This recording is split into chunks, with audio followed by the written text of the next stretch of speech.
Chagi in Erev Shabbos, Parshas, Shoftim.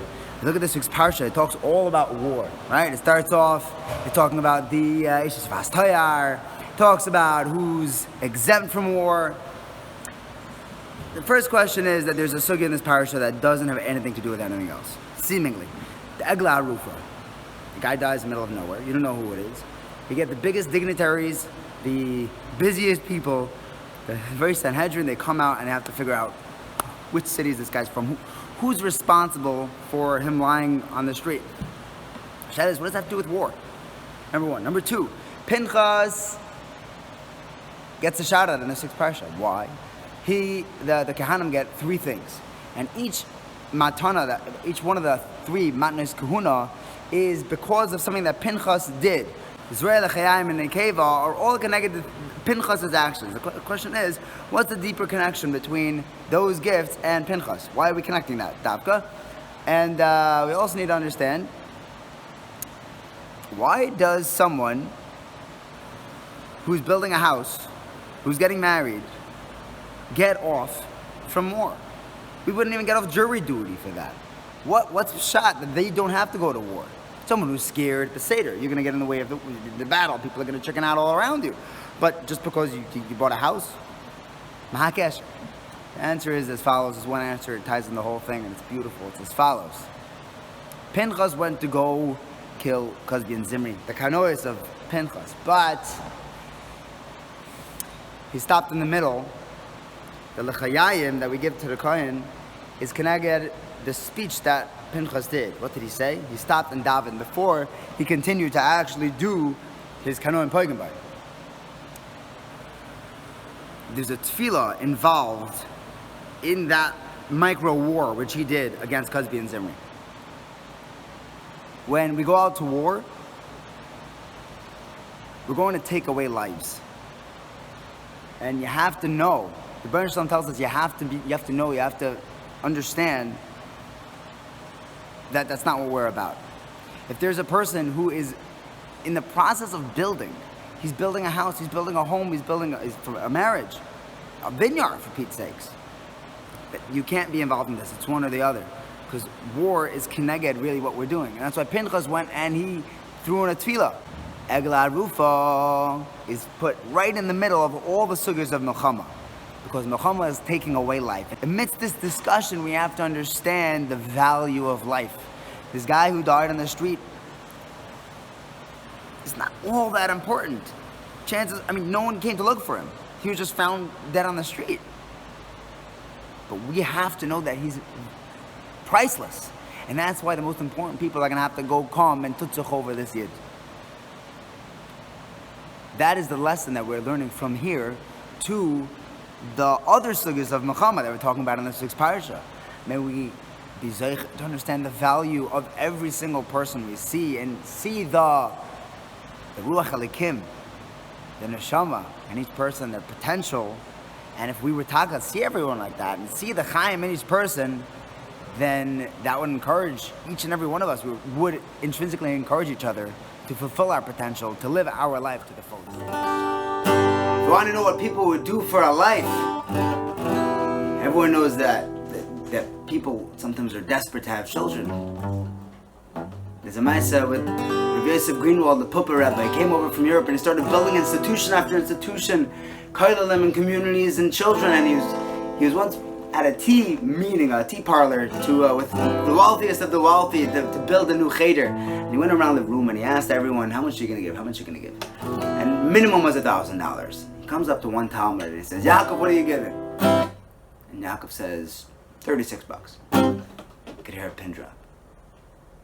Rebbe says, is everything okay? You're a wealthy man, why wouldn't you give more?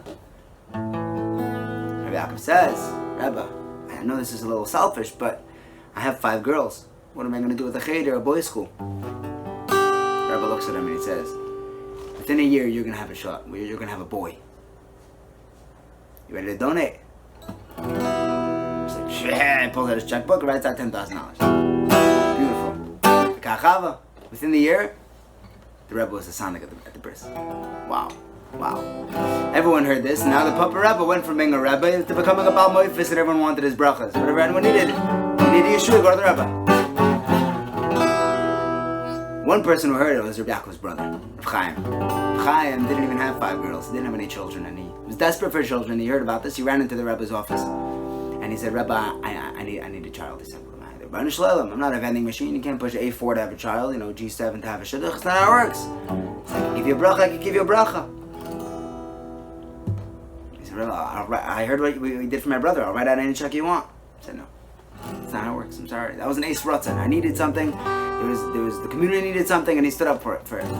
That was his chus. You need a chus. It doesn't just happen. Chaim left the room. And on his way out, he went to one of the Gabbaim and he said, do me a favor. You know what I need? If you ever see the Rebbe's in a good mood, he's in a good place, and if you need something, if you see an opening for me, call me. I'll be here no matter what, no matter when. Said Beseder. Months went by. Nothing. Bekitzer, 6-7 months later, the Rebbe was in the Catskills and he was walking with his Hasidim, and they were talking about opening a community upstate, an area, building a place for Yeshiva Barachim to go and learn away from the distractions of the city. And it was really all coming together beautifully. And they just needed the financial backing. And one of the Hasidim, this guy remembers, I know someone who will provide financial backing. Gets on the phone, calls of Chaim, and says, this is your chance. You get over here right away. Goes back to the Rebbe and says, we're covered. What do you mean we're covered? We're covered. A little while later, Chaim pulls up, runs into the Rebbe's office, and writes out a blank check. He says, Rebbe, this one's on me. I need my bracha. The Rebbe, of course, remembered. He takes the check, picks up a pen, and he starts writing a number. And the Hasidim all lean in. Imagine what's he going to write. 1,000, 10,000, 100,000. He could write 1,000,000. Rebbe Chaim would have given anything for this. He writes $180. He said, this is your tzedakah. B'zchus this, you should have your Yeshua. Chaim's crying. He says, Rebbe, I also want to give tzedakah. He pulls out a check, and he writes a $10,000 check and gives that to him. A little while goes by and nothing happens. 4 or 5 months, he doesn't see any, not an inkling of Yeshua. And then the Pupa Rebbe was nifter. Chaim was broken. This was his one shot. This was his chance. This is what he was putting. This is what he put his cards on. 10 months after the Rebbe was nifter, he had a baby boy. They say tzaddikim have more koyach b'misasam than they do when they're alive. And the Rebbe davened from up there. They said, Baruch Hashem, he had his Yeshua. What is a life worth? May we all be able to see that and appreciate that. And be b'teach in the Rebbeinu Shalom and know that he is the one that provides every Yeshua. We just need to daven to him, and he'll give us the Chaim that we're looking for. V'yatem adeki Hashem Eloi Kechem V'yatem adeki V'yatem adeki Hashem Eloi Kechem Halalai Halalai Halalai Halalai Halalai Halalai Chaim Kulchem